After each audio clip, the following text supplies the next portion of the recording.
नमस्ते, जय हिंद, जय भारत। मैं हूं आनंद नरसिम्हन और खबरों के अखाड़ा में आपका स्वागत है। अखाड़ा के इस अध्याय की शुरुआत करेंगे बड़ी खबर से और ये बड़ी खबर रूस से जुड़ी हुई है। रूस के राष्ट्रपति व्लादिमीर पुतिन 5 और 6 दिसंबर को भारत आ सकते हैं। सूत्रों के मुताबिक पुतिन का भारत दौरा 5 और 6 दिसंबर को हो सकता है। यूक्रेन युद्ध पर शुरू होने के बाद ये व्लादिमीर पुतिन का पहला भारत दौरा है। G20 समिट में भी सर्गे लैवरोव आए थे, पुतिन नहीं आए थे। तो यूक्रेन युद्ध के बाद व्लादिमीर पुतिन का भारत दौरा ये पहला दौरा है। इससे पहले प्रधानमंत्री नरेंद्र मोदी भले ही मॉस्को गए थे, वहां व्लादिमीर पुतिन से मिले थे और अलग अलग मंचों पर इनकी मुलाकात हुई है, जैसे कि अभी बीजिंग में हुई।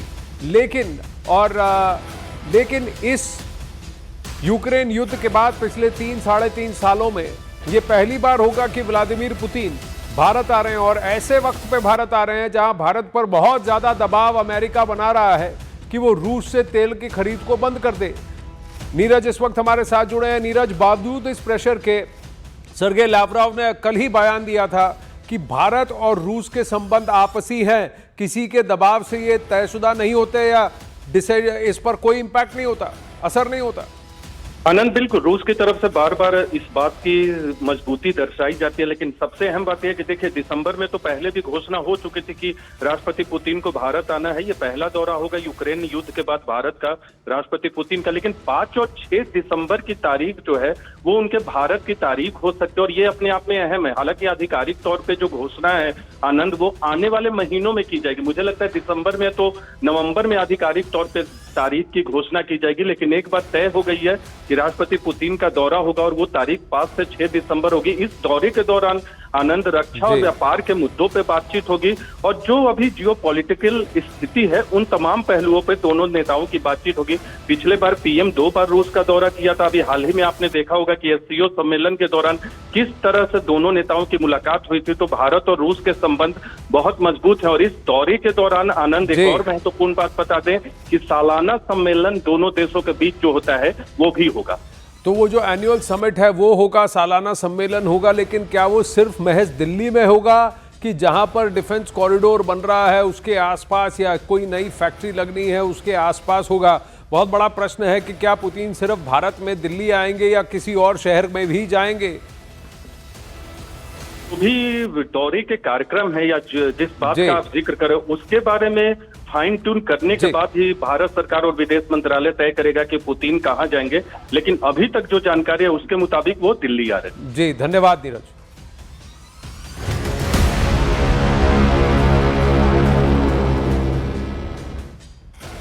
खबरों का सिलसिला आगे बढ़ाते हैं। जियोपॉलिटिक्स से ही राब्ता बनाए रखेंगे अखाड़ा में। डोनाल्ड ट्रंप ने गाजा पर एक बार फिर यूटर्न ले लिया है।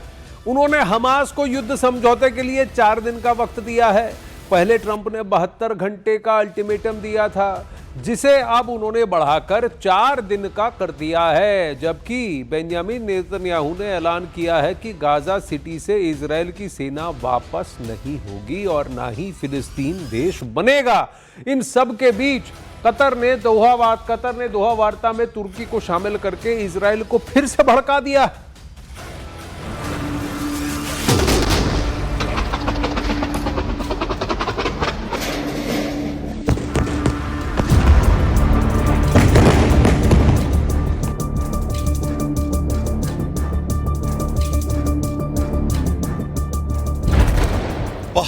घंटे की डेडलाइन, 72 मिनट में धुआं धुआं।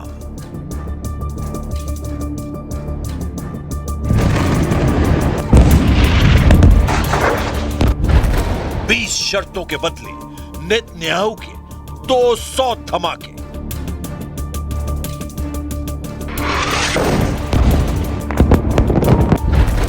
ईरान का बारूदी ऐलान, इजराइल बनेगा कब्रिस्तान।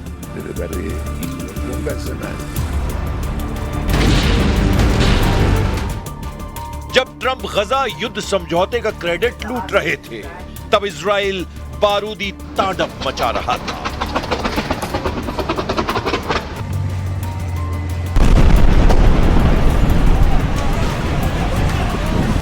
जब ट्रंप ने नेतन्याहू को युद्ध समझौते के लिए तैयार किया, तब गजा में मौत नाच रही थी। जंगी जेट बारूद बरसा रहे थे, मिसाइल धमाके पहले की तरह हो रहे थे। गजा की गलियों में इजराइल के टैंक गोले दाग रहे थे। समझौते के ऐलान के बाद भी इजराइल रुका नहीं। महज 24 घंटे के अंदर इजराइल ने गजा में 37 लाशें बिछा दी हैं। हमास के साथ इजराइल ने हिजबुल्लाह पर भी भयानक हमला किया है। उधर हमास ने यह कहकर युद्ध के भीषण दौर में जाने की गारंटी दी है कि उसे ट्रंप का पीस प्लान पता ही नहीं। यानी दोनों खेमे खून खराबे के लिए उतावले हैं। तो फिर ट्रंप किस बात के चैंपियन बन रहे हैं? क्यों ट्रंप गजा युद्ध पर सच नहीं स्वीकार कर रहे हैं? सब कुछ बड़ा विचित्र है। 30 सितंबर को दोपहर तक हमले में इजराइल ने 37 से ज्यादा शवों का ढेर लगा दिया है। ये हमले ट्रंप के पीस प्लान पर नेतन्याहू की सहमति के बाद हुए हैं। उधर हमास ने 30,000 आत्मघाती लड़ाकों को युद्ध में झोंकने का सिग्नल दिया है। हमास लीडरशिप ट्रंप के समझौते को मानने के मूड में नहीं। ईरान में हमास के प्रतिनिधि खालिद कद्योमी ने कहा है कि फिलिस्तीन के किसी भी फैसले का हक सिर्फ फिलिस्तीनियों का है। This is very important point. See, the right to self-determination. The next day of war is pure Palestinians. These are the basic principles. Anything to be discussed about the political future of Palestine should address these very important points. No one has right to intervene into the Palestinian affairs but the Palestinians themselves.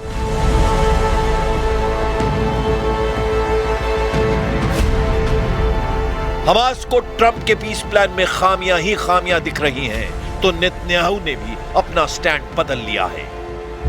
Trump के गजा युद्ध समझौते में अहम और जरूरी बात यह है कि इजराइल गजा पर न कब्जा करेगा, साथ ही इजराइल की सेना गजा से वापस लौटेगी। वहीं ट्रंप से मुलाकात के कुछ देर बाद नेतन्याहू ने ऐलान किया है कि इजराइल डिफेंस फोर्स गजा पट्टी में कब्जा नहीं छोड़ेगी। במקום שהחמאס יבודד אותנו, הפכנו את היוצרות ובודדנו את החמאס. עכשיו כל העולם, גם העולם הערבי והמוסלמי, לוחץ על החמאס לקבל את התנאים שהצבנו יחד עם הנשיא טראמפ, לשרת כל חטופינו, החיים והחללים כאחד, כשצה"ל נשאר ברוב הרצועה. מי היה מאמין לזה? הרי כל הזמן אומרים, אתה חייב לקבל את התנאים של החמאס, להוציא את כולם, צה"ל צריך לצאת החוצה. והחמאס יכול להשתקם, הוא יכול גם לשקם את הרצועה. לא ולא, זה לא קורה. ההפך. We're going to do about 3 or 4 days. We'll see how it is. All of the Arab countries are signed up. The Muslim countries are all signed up. Israel's all signed up. We're just waiting for Hamas. And Hamas is either going to be doing it or not. And if it's not, it's going to be a very sad end. Hamas समर्थक अलग-अलग fighter group Trump के plan पर भड़के हुए हैं। गजा में Trump के समझौते को अमेरिका और इजराइल को मुनाफे का बताया जा रहा है। वहीं पीएम नेतन्याहू ने भी ये साफ कर दिया है कि वो फिलिस्तीन देश नहीं बनने देंगे। ट्रंप के सुझाए समझौते में भी इसका कोई जिक्र नहीं किया गया है। ממש לא, זה גם לא כתוב בהסכם.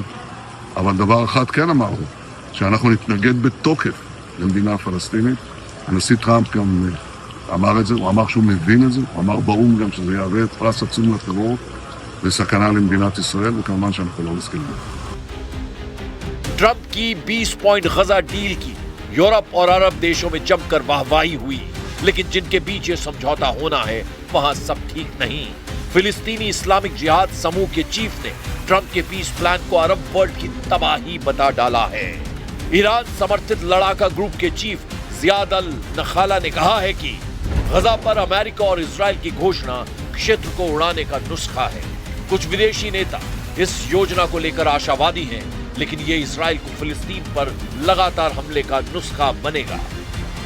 ट्रंप ने गजा पीस प्लान पर 8 मुस्लिम देशों को पहले ही मना लिया था, मगर ईरान जो कि सबसे बड़ा फैक्टर है वो ट्रंप के काबू में नहीं आ रहा है।